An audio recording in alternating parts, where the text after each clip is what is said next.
शुभांकर, ये पूरी एक तरह से साजिश समझ में आती है, क्योंकि एक प्लान तरीके से लगता है, क्योंकि ये सबको कुछ देर पहले पता चल गया था कि धूमलगंज थाने के बाहर गाड़ियां लग गई थी, यानी कि गाड़ियां लगी थी उसके बाद जब पहले एक स्पॉट पर ले जा चुके थे।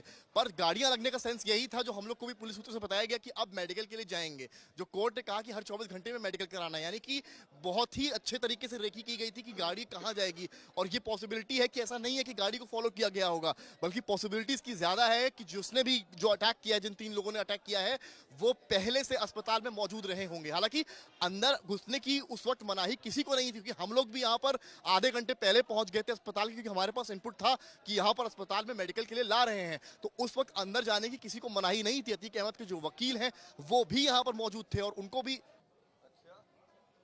नहीं। शुभांकर, जिस वक्त हम यहाँ थे उस वक्त अंदर कोई भी आ सकता था, उस वक्त अंदर कोई भी जा रहा था आधे घंटे पहले तक। पर जब पुलिस की जीप पहुंची है वहां पे, उसके बाद मीडिया के अलावा किसी की एंट्री नहीं थी। यानी कि जो आधे घंटे के दरमियान था पुलिस की जीप आने से पहले, उसके पहले अस्पताल में कोई भी जा सकता था। और अगर किसी को इस तरह का प्लान अटैक करना था तो वो अस्पताल के किसी और सेक्शन में जाकर रह सकता था, या कहीं जहां भी जो डिपार्टमेंट्स हो, बेड्स पड़े हैं, वहां पर जाकर रह सकता था। और जैसे ही भनक लगती, आवाज आएगी तो बाहर आ सकता था। तो ये पूरी प्लानिंग लगती है प्रॉपर रेखी की गई है। आप समझिए इस बात को, ये एक दिन में नहीं हुआ है। कल जिसने भी अटैक कराया करवाया है, कल जो है इसकी एक तरह से रेखी हुई कि कहां कहां कैसे ले गए।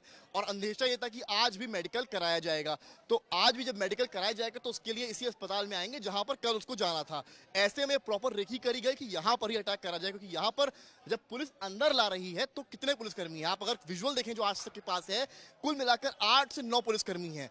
फोर्स बहुत तो नहीं थी पर बहुत थी। मैं इसका ऐसा इसलिए कह रहा हूं क्योंकि ये 3 जीप्स थी। पर जब अगर आपको अटैक का अंदेशा होता, जब असद का आज सुबह जब असद की जो शरीर है उसको दफन किया जा रहा था, तो आरएएफ तक बुला ली गई थी, पुलिस के थानों की फोर्स बुला ली गई थी, अन्य जिलों की फोर्स बुला ली गई थी। पर यहाँ पर तो शायद ऐसा लग रहा है पुलिस को भी अंदेशा नहीं था कि इस तरह की घटना हो जाएगी। तो सवाल कहीं ना कहीं पुलिस के ऊपर भी उठता है कि जो पुलिस रिमांड में अतीक अहमद और अशरफ थे, तो इतनी बड़ी चूक हुई कैसे? आखिर इतने कम पुलिसकर्मियों के साथ यहाँ पर आए ही क्यों?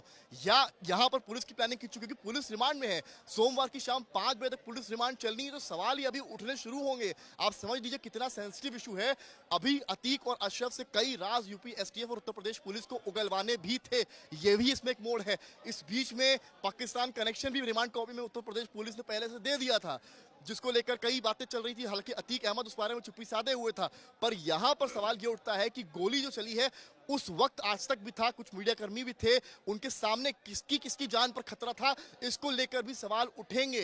हमारे जो कैमरा पर्सन नीरज कुमार है, उनके हाथ में भी खरोच आई है, धक्का मुक्की हुई है, क्योंकि जब गोलियां चली हैं तो धक्का हुआ है।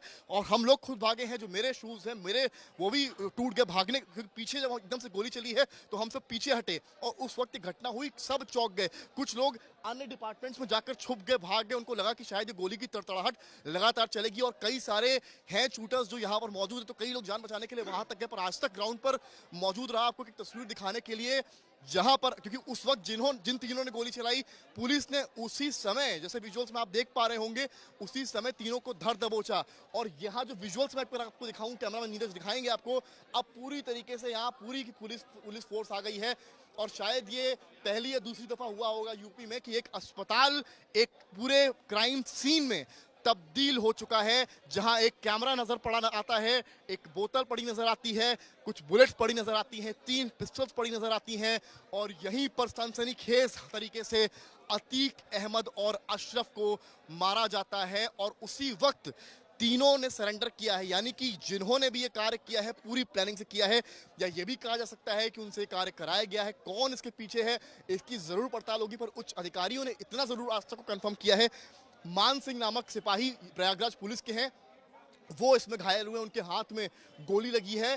फिलहाल अन्य कैसे घटना हुई है, क्या कमी रही पुलिस के एंड से, उस पूरे मामलात पर जो यूपी पुलिस के वरिष्ठ अधिकारी हैं अभी तक चुप्पी साधे हुए हैं। और आप तस्वीरों के जरिए एक बार फिर से देखिए, यहाँ पर जो फोर्स है, वहां ये जो डिपार्टमेंट दिखा रहा हूं, आकस्मिक चिकित्सा विभाग, इसी के अंदर बॉडी गई है। कैमरामैन नीरज एक विंडो, ये जो खिड़की है, इसके जरिए आपको कैमरे से अंदर की तस्वीरें दिखाएंगे। आप देखिए अंदर पूरी की पूरी पुलिस फोर्स, वरिष्ठ अधिकारी हैं। सामने जो अधिकारी आपको बीच में नजर आ रहे हैं, वही अधिकारी हैं जो इस पूरे चीज को लीड कर रहे थे। यानी यही इन्हीं के अंतर्गत जो है पूरी तरीके से ये बॉडी यहाँ अतीक अहमद और अशरफ को यहाँ पर लाया गया था, और इन्हीं के सामने ये पूरी गोली चली। और आज तक ने इनसे भी उसी वक्त सवाल किए तो इन्होंने सवालों पर चुप्पी साधी रहे और इन्होंने केवल इतना कहा कि हमारा भी एक सिपाही घायल हुआ है। तो इसका मतलब या तो ये है कि इनको इस बात की कोई खबर नहीं थी या रिएक्शन लेट किया है, पर सवाल ये है कि आप इतना समझिए शुभांकर कि कहीं अगर गोलियों की तड़तड़ाहट और बढ़ती और वो इस इंटेंशन से आए होते कि जो भी रोकेगा या जो भी कुछ करेगा हम उस पर भी हमला करेंगे, तो जो पुलिसकर्मी यहाँ थे और जो मीडिया कर्मी यहाँ पर थे उनकी जान को कितना खतरा था। सबसे बड़ा सवाल तो यहाँ पर यही है कि उनकी जान के साथ क्या खिलवाड़ था यहाँ पर। ये एक बड़ी समस्या, बड़ी खबर की तरह सामने आ रहा है, क्योंकि पुलिस को शायद इस बात का अंदेशा नहीं था। अगर अंदेशा होता तो पुलिस इतनी कम फोर्स के साथ यहाँ पर नहीं आती। अभी जितनी फोर्स है उसकी मैं आपको बताऊं मात्र 20 से 30% फोर्स थी, जितनी फोर्स इस वक्त इस अस्पताल में मौजूद है। ये अंदर की फोर्स मैंने आपको दिखाई है, वो अधिकारी हैं जो उस वक्त इस पूरी चीज को लीड कर रहे थे, यानी कि जो मूवमेंट हुआ था उसको लीड कर रहे थे। पर यहाँ पर आप देखिए एक तस्वीर